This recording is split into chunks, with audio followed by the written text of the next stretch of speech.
दोस्तों आज के इस वीडियो में मौर्य वंश और उससे संबंधित इम्पोर्टेंट शासक और जितने भी पॉइंट्स हैं वो हम कवर करने वाले हैं। तो चलिए वीडियो को शुरू करते हैं।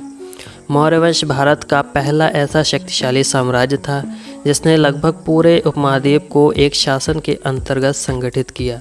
इस वंश की स्थापना 322 ईसा पूर्व में चंद्रगुप्त मौर्य ने की। उनके गुरु चाणक्य ने नंद वंश का अंत कराकर चंद्रगुप्त मौर्य को राजा बनाया। चंद्रगुप्त मौर्य वंश के प्रथम शासक थे। उन्होंने यूनानी शासक सेल्यूकस निकेटर को हराया और संधि की। इस संधि के बाद सेल्यूकस निकेटर ने अपनी पुत्री का विवाह चंद्रगुप्त मौर्य से कराया तथा अपना राजदूत मेगास्थनीज उनके दरबार में भेजा।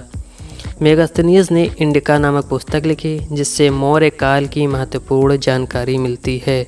चंद्रगुप्त मौर्य के बाद उनके पुत्र बिंदुसार राजा बने। उन्हें यूनानी लेखकों ने अमित्रघात कहा जिसका अर्थ है शत्रुओं का नाश करने वाला।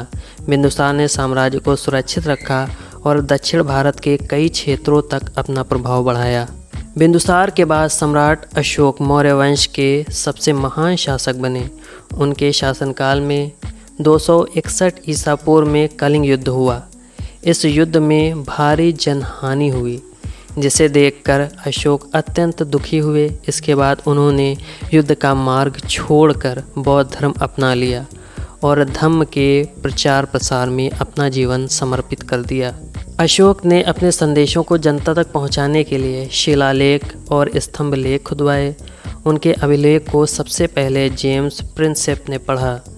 अशोक के अधिकांश अभिलेख प्राकृत भाषा और ब्राह्मी लिपि में हैं, जबकि उत्तर पश्चिम के कुछ अभिलेख खगोष्ठी लिपि में भी मिले हैं। मौर्य शासन व्यवस्था बहुत संगठित थी। राजधानी पाटलिपुत्र थी। प्रशासन में मंत्रिपरिषद, अधिकारी, गुप्तचर व्यवस्था और विशाल सेना का महत्वपूर्ण स्थान था। चाणक्य द्वारा रचित अर्थशास्त्र से उस समय की प्रशासनिक, आर्थिक और राजनीतिक व्यवस्था की जानकारी मिलती है। सम्राट अशोक की मृत्यु के बाद मौर्य साम्राज्य धीरे धीरे कमज़ोर होने लगा।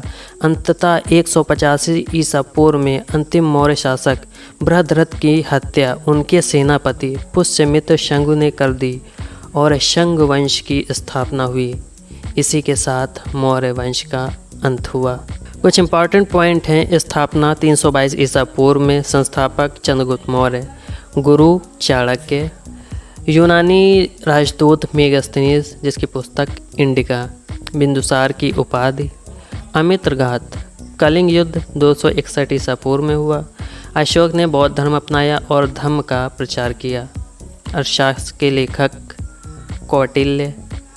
अंतिम मौर्य शासक बृहद्रथ। मौर्य वंश का अंत 185 ईसा पूर्व में पुष्यमित्र शंग द्वारा। ये कुछ इम्पॉर्टेंट फैक्ट है जो डायरेक्ट एग्ज़ाम में पूछे जाते हैं। सो मिलेंगे एक नए वीडियो के साथ। धन्यवाद।